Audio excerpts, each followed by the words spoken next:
à Rio de Janeiro, Recreio dos Bandeirantes, 30 km à l'ouest de Rio de Janeiro. Nous sommes presque dans la nature, la réserve de Grumari est derrière moi. Je suis Sébastien Lièvre, j'interviens dans le cadre du temple bouddhiste à Gente da Praia, avec aussi mes visions taoïstes, comme vous pouvez souvent vous en rendre compte dans les vidéos. J'ai intégré le bouddhisme depuis 1 an et demi ou 2 ans, mais quelque part, quand on connaît le taoïsme, on connaît le bouddhisme, et c'est un subtil mélange de tout ça qui vous est présenté sur cette chaîne YouTube du temple. Donc je suis naturopathe depuis un peu plus de 20 ans maintenant, et voilà, aujourd'hui je vais vous présenter une chose. On va revenir sur quelque chose de très terre à terre, on est sur du physique, on est sur du concret, et nous allons parler du magnésium. Alors, nous allons avoir 1, 2, 3, 4, 5 parties.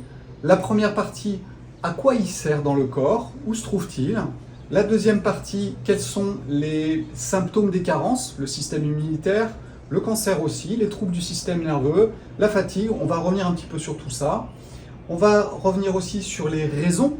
Pourquoi sommes-nous en carence de magnésium? Donc je vais vous parler du stress, je vais vous parler de l'alimentation industrielle, de l'alcool aussi parce qu'il en fait partie. Et puis nous allons parler de où peut-on le trouver? Dans les milieux vivants, donc les céréales complètes, etc. Dans le minéral, l'eau de mer par exemple.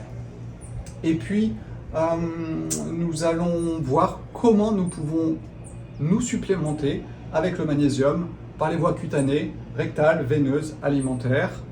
Et surtout, faire bien attention aux insuffisances rénales, parce que ça, c'est le petit problème qui va se poser si vous avez une insuffisance rénale pour le fait de prendre du magnésium. Donc c'est parti, à peu près, je pense, 25 minutes, 30 minutes de vidéo. Le magnésium. Alors, le magnésium est un minéral très important dans le corps. Il n'y en a que 25 grammes dans le corps, mais il a une importance très importante. Et comme beaucoup de minéraux, ils agissent en petite quantité, mais sur énormément de processus. Pour vous donner un ordre d'idée, c'est à peu près 300 réactions biochimiques dans le corps qui sont liées au magnésium. Donc ça, c'est vraiment quelque chose qui est très important. C'est de comprendre au niveau cellulaire, c'est que le magnésium, il intervient dans plein de choses. Ensuite, ces 25 grammes, ils sont stockés où? Eh bien, à 60%, ils sont stockés dans vos os et dans vos dents. Alors, ce sont des réserves qui vont être relarguées dans le sang en fonction des besoins du corps. Dans le sang, normalement, il n'y en a pas énormément qui traînent, sauf quand vous mangez, et ensuite, il va être stocké ou excrété. Et quand même, la majorité est dans vos dents et dans vos os en réserve. Sinon, vous le trouvez dans vos muscles, vous le retrouvez dans vos cellules. Mais c'est vrai que dans le sang, il n'y en a pas forcément une quantité énorme qui circule. Alors, à quoi il sert dans le corps? Eh bien, il sert à vraiment énormément de choses. Il va pouvoir servir à la fabrication des hormones, notamment dans le cadre de l'insuline, puisqu'il intervient de façon très importante dans ce cadre-là. Et c'est pour ça qu'il est recommandé au niveau du diabète, voire même de la prévention du diabète, d'avoir des taux de magnésium dans le sang qui sont vraiment suffisants. Il va intervenir aussi dans le système nerveux. Tous les échanges au niveau du système nerveux, au niveau extracellulaire et intracellulaire, eh bien en fait, il va intervenir. Donc tous vos troubles de système nerveux, notamment la contraction musculaire par exemple, puisque c'est vraiment quelque chose sur lequel on reviendra après, mais la contraction musculaire, les spasmes musculaires sont des symptômes de carence de magnésium. Et donc tout ce système nerveux qui intervient aussi en cas de stress, puisque quelque part, quand vous êtes stressé, votre corps il réagit et il essaye de se calmer. Et c'est là qu'il envoie le magnésium, et c'est là qu'il le consomme. Et on verra ça après sur les symptômes des carences en magnésium. Mais il va aussi être utilisé dans l'absorption des lipides. Alors je vous rappelle une des vidéos que j'avais faites qui vous parlait un petit peu de la paroi extracellulaire qui était remplie de lipides, parce que les lipides servent de wagon. C'est-à-dire qu'en fait, quand une substance doit rentrer ou sortir de la cellule, eh bien, elle passe par les lipides et les acides gras essentiels, les acides gras dont je vous ai parlé sur une autre vidéo, et qui servent de transporteurs. Mais aussi dans la synthèse des protéines, puisqu'en fait vous avez les acides aminés essentiels qui sont fournis par la nature, qui ne sont pas créés par votre corps, mais il y a plein d'autres protéines qui sont aussi créées par votre corps, et la synthétisation de ces protéines demande la présence du magnésium. Donc voilà, ça c'était pour vous dire un petit peu à quoi il sert dans le corps, et vous comprenez bien que tout le système nerveux, notamment, parce que c'est vraiment un des points très importants, mais tout le système d'absorption aussi des glucides à travers l'insuline et sa production sont vraiment très importants. On ne va pas tout détailler, 300 réactions biochimiques c'est énorme, je ne les connais absolument pas, mais grossièrement on peut dire qu'il intervient dans tous ces cas-là. Alors, quels vont être les symptômes des carences de magnésium? Eh bien en fait, c'est tout ce qui va être relié bien sûr à tout ça. On va commencer par les troubles du système nerveux. Tout ce qui va toucher votre système nerveux, un système nerveux qui ne fonctionne pas, est peut-être relié à une absence de magnésium, ou du moins à une carence de magnésium. À mon avis, une absence, vous êtes mort. Mais une carence, effectivement, il y a un lien avec le système nerveux. Alors, la fatigue, la présence de fatigue, la présence d'angoisse, d'anxiété, vous montreront aussi une carence en magnésium. Je reviendrai un petit peu sur les raisons, mais c'est vrai que les stress vont créer l'angoisse et l'anxiété, ce qui montre qu'il y a une carence en magnésium. Et puis bien sûr, l'excès de stress, ça vous fatigue, et du coup, vous baissez votre état de présence. La migraine, c'est un cas aussi qui est assez récurrent, et c'est vrai que les migraines peuvent être améliorées aussi si on supplémente en magnésium, sûrement en lien avec le système nerveux par rapport au cerveau, je pense. Baisse immunitaire. Donc, dès que vous avez des baisses immunitaires, il est fort possible que votre taux de magnésium dans le corps n'est pas suffisant. Et là, je vous rappelle, et je vous conseille de regarder à nouveau la vidéo que j'avais faite sur les remèdes naturels. J'avais parlé de l'argile, du chlorure de magnésium, de toutes ces choses-là, et je vous avais parlé du docteur Delbet. Docteur Delbet, on est en 1900, c'est un médecin qui est très reconnu, et à l'époque, on utilise pour désinfecter l'alcool. Mais il remarque que l'alcool explose la cellule et fait perdre les liquides aussi au niveau cellulaire. Donc il a un côté positif, c'est qu'il détruit les bactéries, et il a un côté négatif, c'est qu'il détruit aussi la cellule. Donc il s'est dit, qu'est-ce que je pourrais trouver pour améliorer les choses? Et il s'est rendu compte que les sels de magnésium avaient un grand pouvoir sur le fait de booster le système immunitaire. C'est-à-dire que vos globules blancs, quand ils sont dans une solution, on va dire équilibrée de magnésium, voire même un petit peu enrichie, eh bien, ils vont travailler 3 fois plus. Alors, je vous rappelle que les globules blancs, c'est un petit peu les soldats de votre corps qui vont intervenir quand il y a un virus, une bactérie ou quelque chose qui vient vous casser les pieds à l'intérieur. Donc, le fait d'augmenter le taux de magnésium dans le corps permet d'améliorer le système immunitaire. Donc ça, c'est vraiment quelque chose qui est très important, parce qu'aujourd'hui, on va en parler un petit peu après, eh bien notre système immunitaire est souvent très bas, et c'est pour ça que pour un oui ou pour un non, on attrape tout et n'importe quoi. Il y a un rapport aussi avec le cancer. Magnésium et cancer, ou du moins carence en magnésium et cancer, il y a un rapport. Alors bien sûr que cancer et stress, il y a un rapport. Et vous allez voir qu'en fait, il y a des passerelles entre les uns et les autres. Le stress consomme le magnésium, et on sait que des grands stress lancent le cancer. Le cancer, on en fait un petit peu tous les jours, ces cellules qui sont un peu mal formées ou qui ne fonctionnent pas comme d'habitude, eh bien en fait, elles sont éliminées d'habitude tous les jours, notamment sûrement par notre système immunitaire. Mais si lui, il est en baisse, si vous avez cette carence de magnésium, eh bien il est fort possible, dû à des stress importants et réguliers, que le cancer puisse se développer à certains endroits, en fonction de la typologie de chaque personne. Mais c'est vrai qu'il y a un lien qui peut être fait entre le magnésium et le cancer. Et c'est le docteur Neveu qui avait succédé au docteur Delbet dans les années 30 à peu près, 20-30. Et il avait fait des études sur les sols et les liens entre cancer et carence en magnésium dans les sols.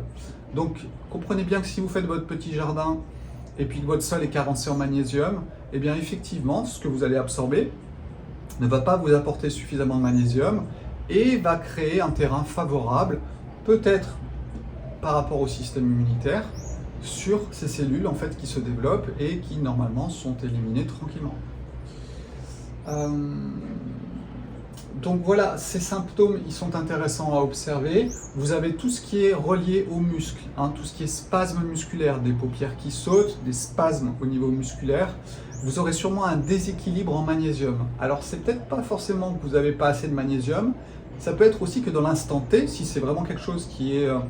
moi ça peut m'arriver 2 ou 3 fois par an, où je peux avoir une paupière qui saute, je vais avoir un état de fatigue, je vais avoir peut-être une absorption d'alcool, ou alors des choses que je vais manger qui sont très riches en potassium. Et en fait, on va créer un déséquilibre yin-yang entre tout ça, et c'est pas que vous êtes carencé en magnésium dans l'instant, c'est juste que vous avez trop de potassium, par exemple, en fonction de votre alimentation.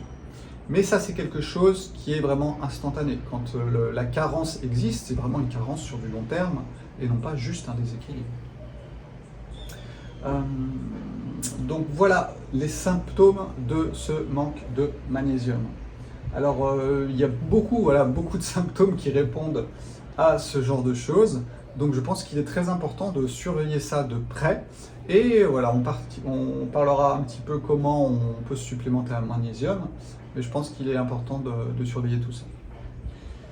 Ensuite, les raisons. Alors c'est bien, on a trouvé quand il en manquait, qu'est-ce que ça créait, mais pourquoi est-ce que les symptômes ont été créés? Parce qu'il faut toujours revenir à la source des choses, que ce soit en psychologie ou autre, pour savoir exactement ce qui se passe. Sans rentrer dans la complexité, parce que quand on rentre dans la complexité, on va se focaliser sur quelque chose et on en oublie de regarder ce qui est autour.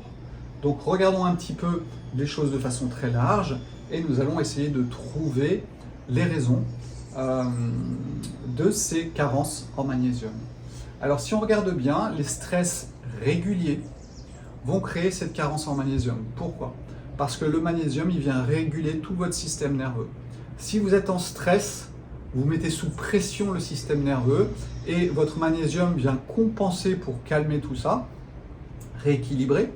Et au fur et à mesure, effectivement, vous allez consommer votre magnésium et si votre apport n'est pas suffisant, nous allons en parler juste après, eh bien il est évident qu'un déséquilibre va s'instaurer et ça va créer les symptômes que l'on connaît.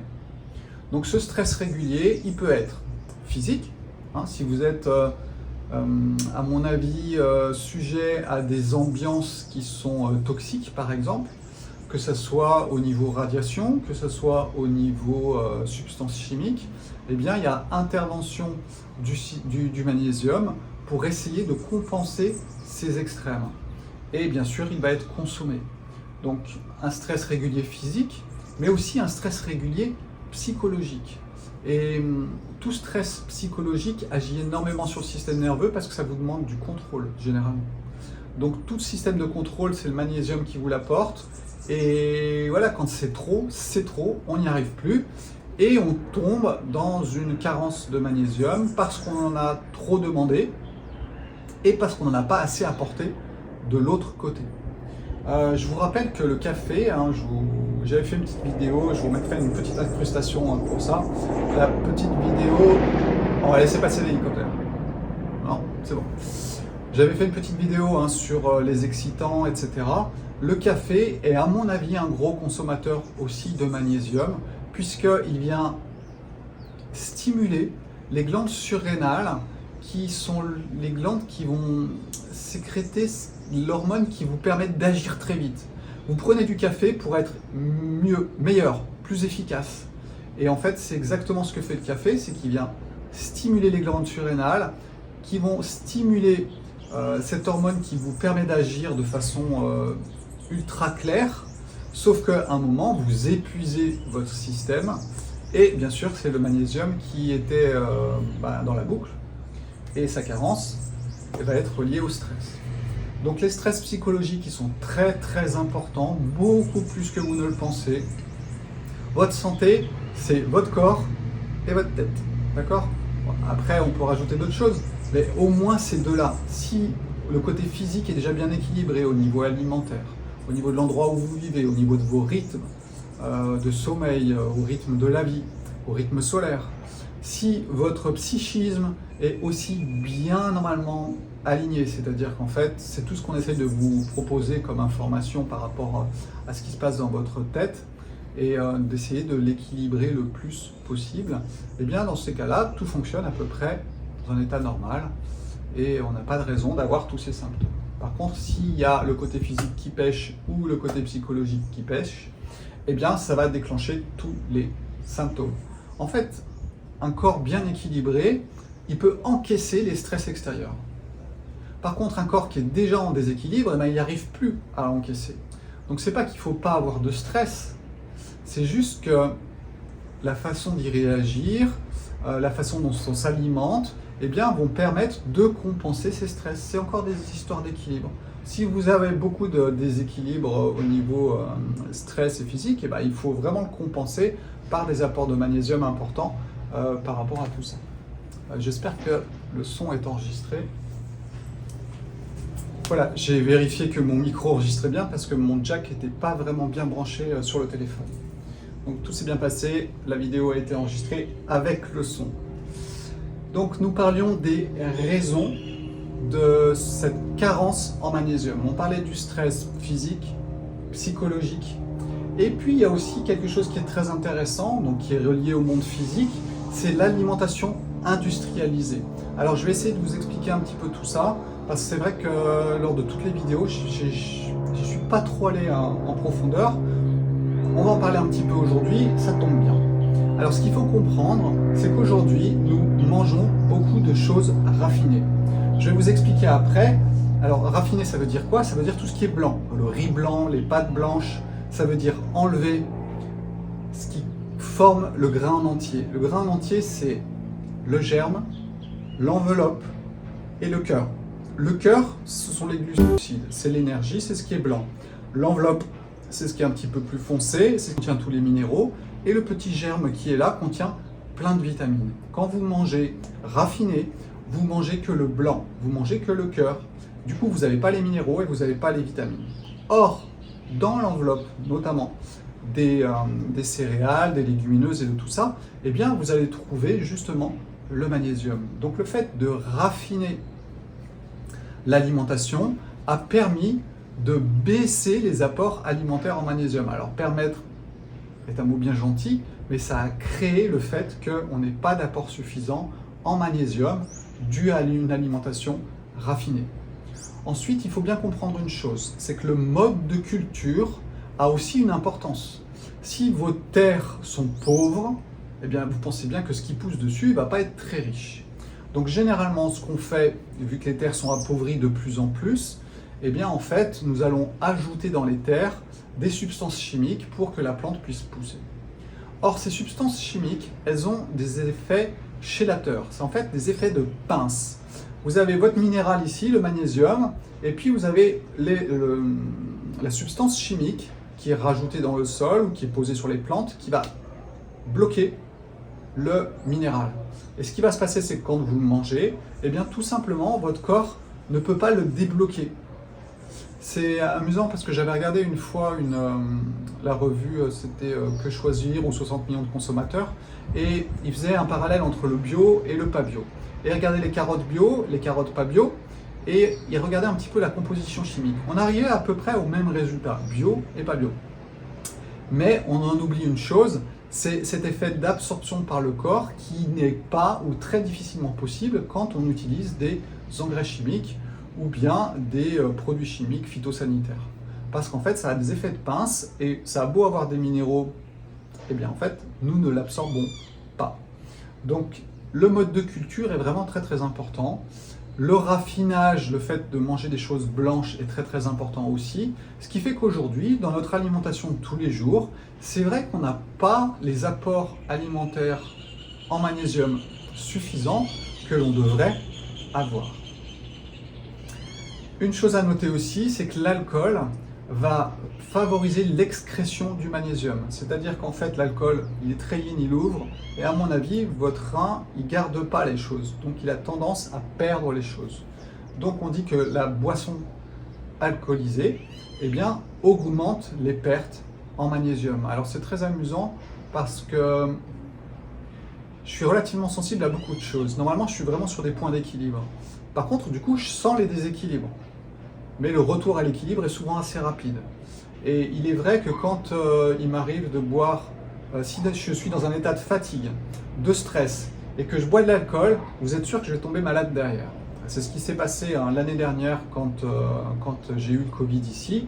J'étais fatigué, un peu sous pression, et j'ai bu une bière un soir. Et tout a démarré ce jour-là.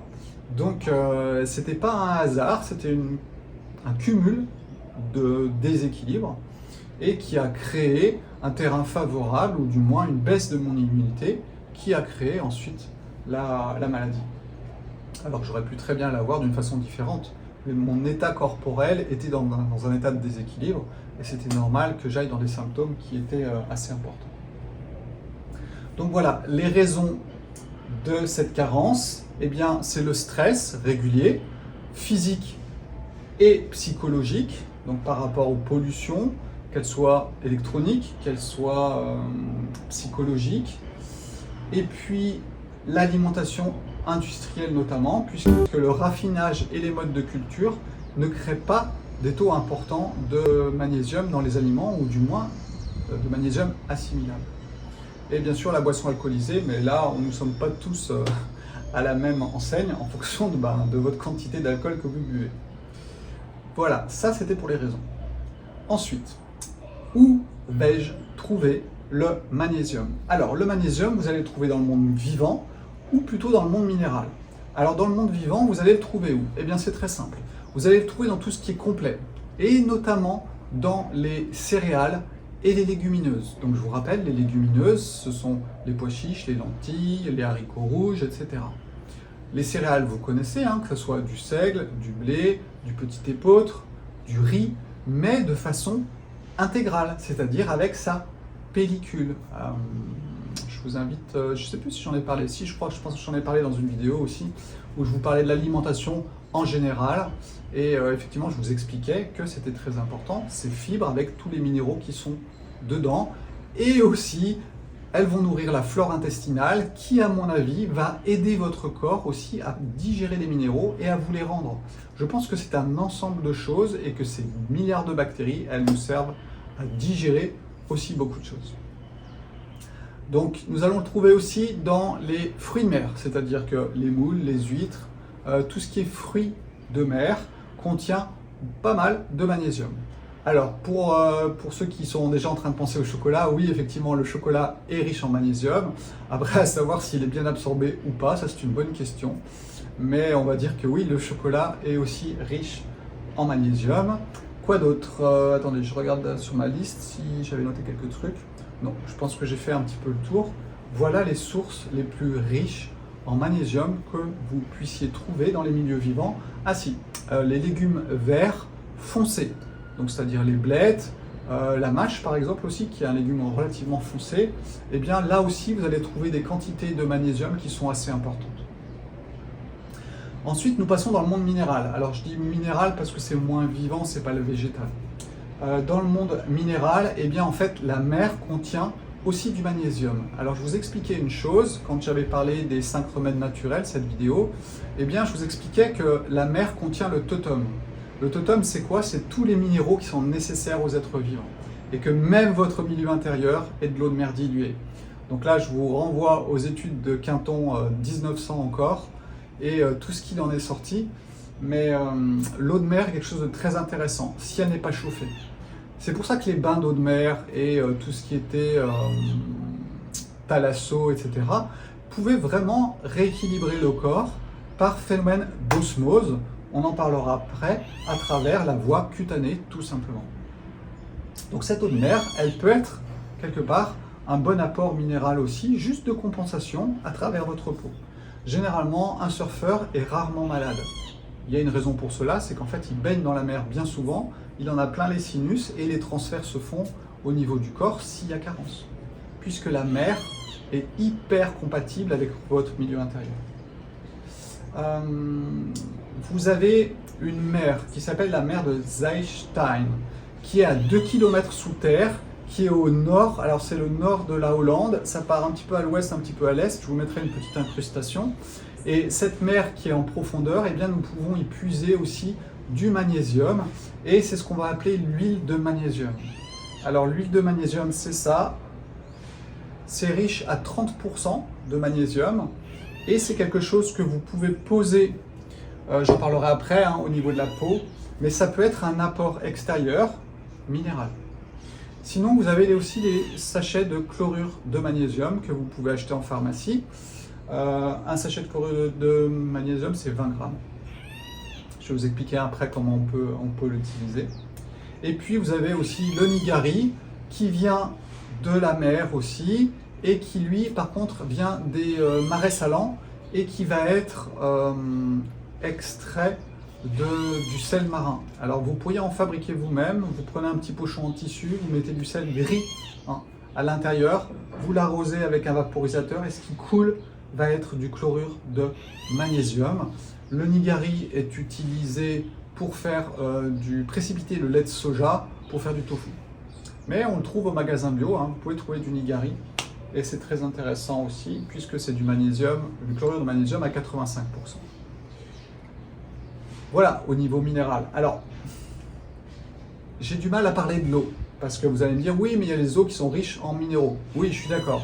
Mais généralement, ça fonctionne mieux quand ça vient directement, soit de la mer, soit des êtres vivants. On n'est pas fait pour manger des cailloux.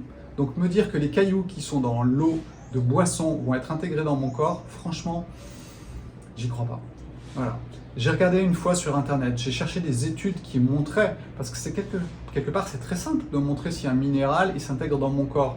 Il suffit de marquer de façon radioactive un élément dans l'eau, et puis ensuite de le faire absorber à un animal, et puis de vérifier si effectivement ça s'est intégré dans ses os. Eh bien il n'existe aucune étude sur internet qui vous montre que les minéraux de l'eau minérale peuvent être intégrés dans votre corps. Et je suis sûr que si ils avaient eu besoin, il y aurait eu plein d'études qui l'auraient démontré, mais ils ne peuvent pas le démontrer justement. Donc je ne pense pas que nous soyons faits pour manger des cailloux, et donc je ne pense pas que l'eau minérale puisse être intégrée, du moins les minéraux qui sont dedans puissent être intégrés dans mon corps. Donc pour moi, laisser tomber l'eau minérale, à mon avis, à part fatiguer vos reins, je ne suis pas sûr que ça serve vraiment à grand chose. Et du coup, on peut se poser la question sur le sachet aussi de chlorure de magnésium. Et pourtant, il agit. Donc voilà, j'ai tendance quand même à dire, faites attention avec les eaux minérales et ne pas trop en boire, ça fatigue les reins.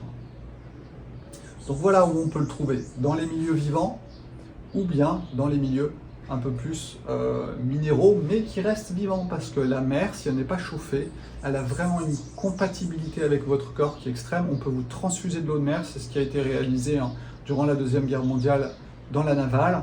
C'était des expériences de Quinton avec des résultats énormes et miraculeux. Et voilà, votre sang, c'est de l'eau de mer diluée.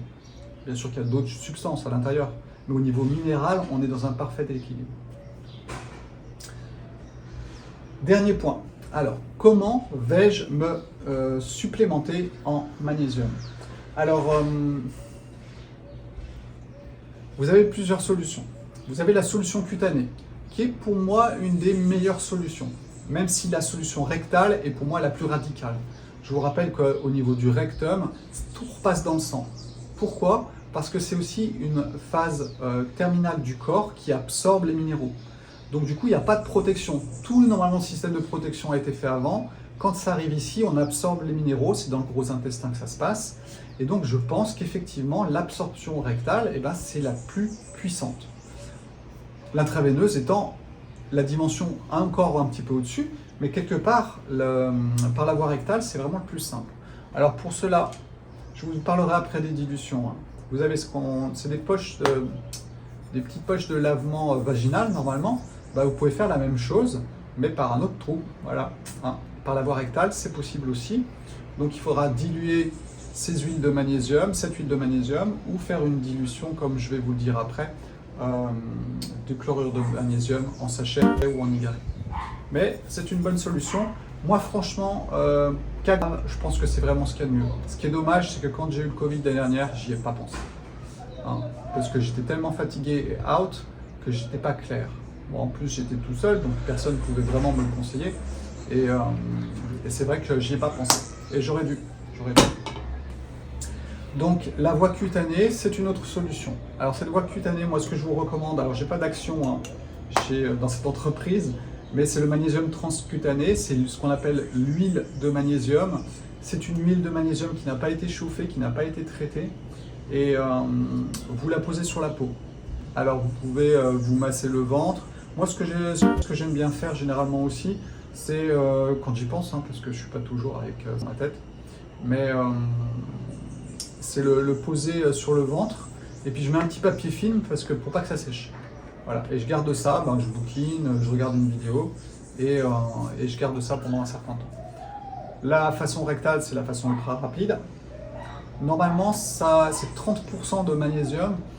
Ça n'a pas d'impact. Sur ma peau, ça n'a pas d'impact. J'avais une petite copine très sensible au niveau de la peau qui, sur elle, ça faisait quand même pas mal de rougeur. Mais c'était 30%, donc c'est quand même énorme. Donc il faut, à mon avis, diluer dans ces cas-là si vous avez la peau un petit peu sensible. La voie rectale, on la garde pour des moments, à mon avis, un peu forts, mais vous pourriez essayer aussi. À ce moment-là, il faudra le diluer. La voie veineuse, on ne va pas trop en parler parce que généralement, ce n'est pas notre problématique. On ne sait pas vraiment injecter des choses dans le sang, sauf si vous êtes infirmier ou médecin. Et puis la voie alimentaire, c'est celle par votre alimentation, mais ça peut être aussi le fait de le diluer. Alors, comment allons-nous diluer le chlorure de magnésium? Alors, la quantité normalement que votre corps peut tolérer, c'est un sachet de 20 grammes dans 1 litre d'eau. Donc ce sachet de 20 grammes dans 1 litre d'eau, vous le diluez et vous allez boire. Alors généralement, quand on parle de se complémenter en magnésium, on va parler d'un verre par jour. Moi, je préfère vous dire 3 tiers de verre. Comme ça, vous faites des petits apports 3 fois dans la journée plutôt qu'un gros apport. Il faut savoir que les sels de magnésium sont laxatifs. Donc du coup, si vous prenez votre verre, vous allez en éliminer une bonne partie. Si vous prenez un tiers de verre plusieurs fois dans la journée, à mon avis, il y a plus de chances pour que ça soit mieux toléré et mieux absorbé. Bien sûr que vous pouvez aussi mettre... alors, c'est difficile de mesurer parce que moi, ce que je fais généralement, c'est que je prends un verre, je mets quelques giclettes d'huile de magnésium dedans et je peux le boire aussi comme ça. Donc ça peut être une solution aussi pour... si vous avez de l'huile de magnésium, vous avez une énorme quantité de magnésium sous la main et vous pouvez du coup l'utiliser dans l'eau directement. Est-ce qu'il faut faire une cure? Moi, je sais pas, je suis pas trop cure. J'aime bien fonctionner à l'instinct. C'est-à-dire qu'en fait, il faut que vous ayez la bouteille qui soit sous vos yeux. Et puis le jour où vous arrêtez vos yeux dessus, c'est sûrement le bon moment. Voilà. C'est pas un instinct qui est basé sur la peur, c'est un instinct direct qui vient de quelque chose d'autre et qui est vraiment relié à votre besoin. Cette conscience omniprésente de voir le magnésium et de vous rendre compte qu'il y a un déséquilibre en vous et votre corps vous appelle au magnésium. Donc moi j'aime bien fonctionner comme ça. Vous pourriez avoir une bouteille et puis vous passez devant et de temps en temps vous buvez un coup, mais vous ne savez pas quand, vous ne savez pas pourquoi. Si vous voulez faire une cure, ce que je comprends, eh bien allez-y, partez sur 3 semaines et vous essayez de boire un verre de cette dilution, 20 grammes dans 1 litre d'eau. Veineuse, non. Alimentaire, j'en ai parlé. Et j'ai parlé de la dilution, donc on est bon. Attention, attention, insuffisance rénale, parce que c'est vrai que quand vous buvez un verre de magnésium, vous êtes largement au-delà des apports de ce que la nature fait dans un aliment. Donc il faut vraiment faire attention par rapport à ça. Vos reins vont devoir travailler plus pour éliminer, et si vous avez des insuffisances rénales, là ça peut vraiment devenir un problème. Donc le cas où on ne doit pas prendre du chlorure de magnésium, ou du moins il faudrait le diluer à mon avis de façon très importante, ou alors tout simplement, pourquoi pas, par voie cutanée, mais encore en faisant attention. Parce que de toute façon, cutané, ça va passer dans votre sang il va être filtré par les reins, donc de toute façon, on va retomber un petit peu sur la même chose. Mais voilà, le magnésium, c'est quelque chose de très très important.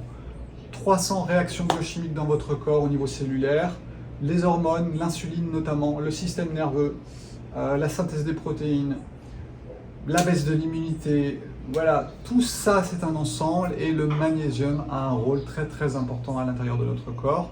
Je pense qu'il faut surtout comprendre qu'aujourd'hui, alors avant on ne se posait pas la question, on mangeait des céréales, du pain noir, etc. Donc les céréales étaient complètes, Et c'est vrai qu'aujourd'hui, avec l'alimentation industrielle, l'excès de stress, qu'il soit au niveau des ondes, qu'il soit au niveau de votre alimentation, ou même de ce que vous respirez, puisqu'en fait on sait qu'il y a beaucoup de substances qui peuvent être relarguées par les meubles, notamment dans l'atmosphère de votre maison, et bien ça aussi c'est un stress. Il est chimique. Et bien en fait tout ça crée des pertes en magnésium qui ne sont pas récupérées, etc., etc. Donc c'est un espèce de cercle vicieux dans lequel on fonctionne, et vous pouvez essayer de le bloquer de façon très facile avec le magnésium, en sachant que le magnésium pourrait aussi contrer les radiations. Donc ça peut être intéressant aussi en cas de radiation de prendre du magnésium de façon beaucoup plus importante qui va essayer de balancer l'effet des radiations. Voilà ce que j'avais à vous dire pour aujourd'hui. Nous étions vraiment sur quelque chose de très concret. C'est du monde physique, c'est les petits trucs qu'il faut connaître. Il n'y en a pas 50. Franchement, moi, argile, chlorure de magnésium, déjà là, mais j'ai presque tout. Puisqu'il suffit que mon corps fonctionne bien, ma psychologie aussi, et puis si je m'alimente bien, quelque part, j'ai pas besoin de tout ça normalement. Mais de temps en temps, on peut avoir besoin d'une béquille parce qu'on se fait piéger d'une façon ou d'une autre. Ça arrive à tout le monde. Et voilà en quoi le magnésium peut être intéressant pour vous et pour moi aussi, même si j'y pense pas trop. Mais alors c'est très drôle parce que j'avais pas prévu de faire cette vidéo sur le magnésium. Et en fait, il y a 2 jours, j'ai vu ma bouteille et j'ai dit tiens, il faudrait peut-être que je m'en mette un peu. Donc hier soir, je me suis mis de l'huile de magnésium sur la peau. Et ce matin, j'ai dit, tiens, je vais faire une vidéo sur le magnésium. Donc voilà, c'est vraiment le hasard qui fait les choses. Et c'est souvent comme ça que c'est le mieux. Donc reste à vous souhaiter une excellente journée. J'espère ensoleillée en France avec des bonnes températures, puisque l'été arrive petit à petit. Salut aux Bretons, et puis à bientôt pour 2 vidéos que je ferai sous peu aussi. Une sur le don de soi, puisqu'en fait il y a beaucoup de gens qui donnent beaucoup, et ça c'est vraiment relié à un post que j'ai lu sur Facebook, et j'ai vu la personne qui se plaignait de donner autant et de ne pas recevoir. Elle a une grosse problématique sûrement, puisqu'elle doit être dans un déséquilibre. Donc le don de soi, ça existe, les limites du don de soi, ça existe aussi, et nous allons essayer de comprendre un petit peu pourquoi on en arrive là. Et puis j'en ai une autre en préparation et je ne me souviens plus laquelle. C'est pas grave, ça reviendra. Ah, peut-être que je prenne un petit peu de magnésium pour la mémoire. Parce que la mémoire, c'est aussi le magnésium. Voilà, ciao ciao, je me mets au chocolat. Bye bye.